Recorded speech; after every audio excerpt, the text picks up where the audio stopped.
Hello, dear students. Very good morning to all of you, my lovely students. Today, I am very happy to inform you that I am just going to start your new chapter. This is chapter 9, and the name of this lesson is Desert Animals. The name of this lesson is Desert Animals. Here you can see. Before you read, desert means होता है रेगिस्तान और animals means होता है जानवर। सबको पता है, मीन्स रेगिस्तान में रहने वाले जानवर। वो कौन से जानवर हैं जो कि रेगिस्तान में रहते हैं? क्योंकि रेगिस्तान सबको पता है कि बहुत ही सूखा प्रदेश होता है जहाँ पे पानी बहुत ही मुश्किल से मिलता है, मीन्स मिलता ही नहीं है, जहाँ वर्षा भी नहीं होती रहती है, बहुत तेज़ गर्मी रहती है। तो ऐसे क्षेत्रों में कौन से जानवर रहते हैं और वे अपना सर्वाइवल कैसे करते हैं, यही आपको इस चैप्टर में पढ़ना है। तो बिफोर यू रीड देखते हैं क्या लिखा है। Can you name some desert areas in India and the world? क्या आपने डिज़र्ट एरिया भारत में और संसार के कुछ रेगिस्तानी एरिया के नाम बता सकते हो? Who do you think like in such areas? Lives in such areas. आप क्या सोचते हो कि ऐसे क्षेत्रों में कौन रहता होगा? जो आपका क्षेत्र है, डिज़र्ट एनिमल्स वाले जो क्षेत्र हैं, डिज़र्ट वाले जो क्षेत्र हैं, तो ऐसे क्षेत्रों में कौन रहता होगा? आप क्या सोचते हो? आपकी क्या सोच है? तो स्टार्ट करते हैं। पहला है, deserts are the driest places on earth. Desert जो होता है ना, वो पृथ्वी का सबसे सूखा भाग होता है। And sometimes go for months और इवन ईयर्स विदाउट रेन। और कभी कभी ऐसा भी होता है ना कि बिना बारिश हुए ना महीनों और सालों बीत जाते हैं। But even the desserts animals cannot survive without water.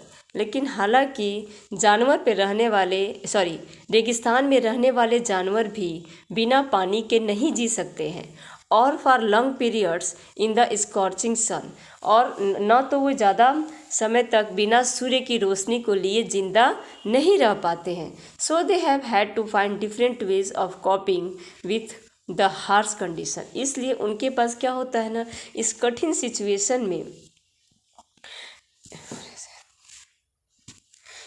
Situation में उनके पास अन्य तरीके होते हैं, है ना, अन्य तरीके होते हैं इस कठिन सिचुएशन में, जिससे वो अपना सर्वाइव करते हैं। फॉर एग्जाम्पल, जैसे एग्जाम्पल के रूप में देखते हैं, गेरविल्स spend the hottest part on the day in cool underground बुरोज।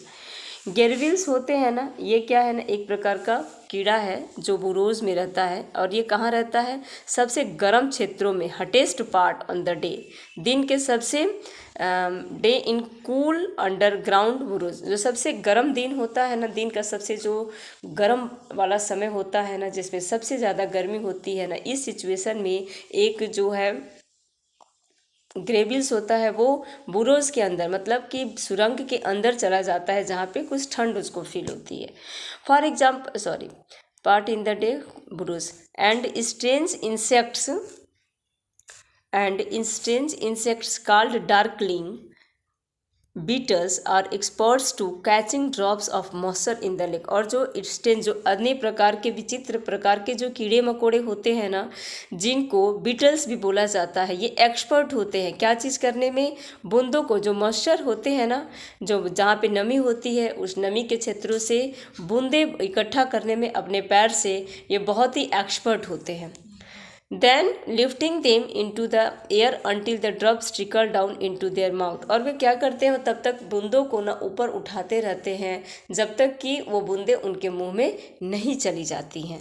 ठीक है, तो ये इस चीज़ में एक्सपर्ट्स होते हैं। Not all deserts are endless seas of rolling and dunes.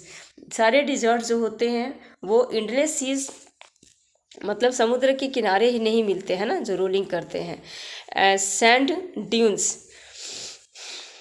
Tibba होता है, ठीक है, ये ड्यून्स मीन्स होता है बेटा टिब्बा। जो बालू वाले क्षेत्रों में टिब्बे होते हैं ना, उनके बारे में भी यहाँ पे बात की जा रही है। Some are rocky of pebbly and dotted with small bushes while others are sprinkling with colourful flowers during the spring. क्या होता है ना कि जो कुछ इंसेक्ट्स होते हैं, वो क्या होते हैं, जो सारे डिजर्ट में ही नहीं पाए जाते हैं, बल्कि और भी डिजर्ट और भी वहाँ पे होते हैं, जो जैसे कि टिब्बा होता है जो रोलिंग करता रहता है समुद्र के किनारे, और कुछ रॉकी, कुछ ऐसे भी होते हैं जो चट्टानी क्षेत्रों में, है ना, जो डॉटेड होते हैं, जहाँ मतलब खुरदरा क्षेत्र होता है वहाँ पे भी पाए जाते हैं। और कम कुछ क्या होते हैं विथ स्मॉल बुशेज, कुछ छोटी छोटी जो बुशेज होती है ना वहाँ पे भी कुछ होते हैं विथ वाइल अदर्स आर, बाकी जबकि कुछ जो होते हैं वो चमकते रहते हैं। स्प्रिंकल्ड मीन्स क्या होता है, चमकते रहना। विथ कलरफुल फ्लावर्स, बहुत ही रंगीन फूलों के साथ ये लोग, कलरफुल फ्लावर्स के साथ ये लोग चमकते रहते हैं ड्यूरिंग द स्प्रिंग के समय में, बसंत के समय में ये लोग खिलते रहते हैं। सेकेंड एक्सप्लेन देखते हैं। There are more than 2300 different kinds of snakes around the world. इस पूरे संसार में लगभग 23,000 से भी ज़्यादा अन्य अन्य प्रजातियां सांपों की पाई जाती है ना। ranging from just 15 centimetres long to more than 11 metres. वो जैसे कि अगर इनका नापने वाले जो पैमाना होता है तो इनको ये 15 सेंटीमीटर से लेकर के 11 मीटर तक के जो सांप है वो पाए जाते हैं। Most snakes are quite harmless. बहुत ज़्यादा जो सांप होते हैं ना बहुत ही कम हानिकारक होते हैं, है ना, कम नुकसानदायक होते हैं हमारे लिए। But there are a few that are so poisonous. लेकिन कुछ ऐसे सांप होते हैं जो बहुत अधिक जहरीले होते हैं। They can kill a human being with just one bite. वे बस एक काटने पे ही न किसी आदमी का जान ले सकते हैं, है ना। Being with just one bite.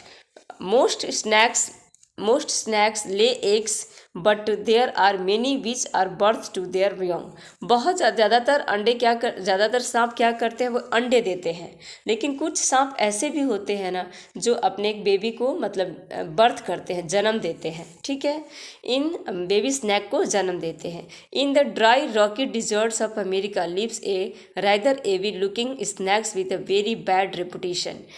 जो नॉर्थ अमेरिका का जो साइड है वहाँ के रेगिस्तानों में जो सांपों का सिचुएशन है बहुत ही बुरी सिचुएशन है ना। सांप वहाँ पे वेरी बैड रेपुटेशन, बहुत बुरी तरह से पाए जाते हैं। रेपुटेशन मतलब बहुत अधिक मात्रा में।